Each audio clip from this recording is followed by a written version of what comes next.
They've trained for 2 years and now they're ready. French trio Stephanie, Alex and Flora are planning to paddle non-stop from Canada to CAPBRETON in southwestern France.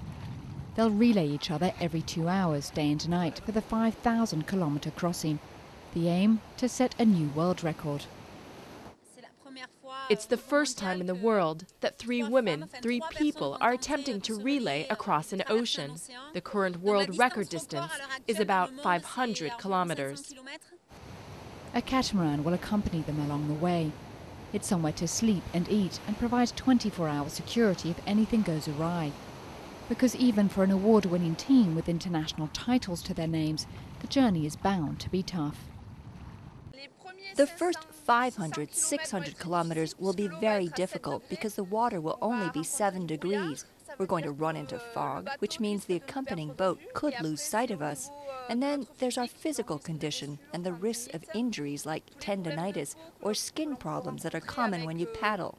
After all, we'll be paddling almost 8 hours a day. The athletes will also have to push through psychological barriers if they want to maintain a projected rate of 100 kilometers a day. At its heart, this is a sporting challenge dependent on physical form, but the further we get, the more tired we'll become, and something will give.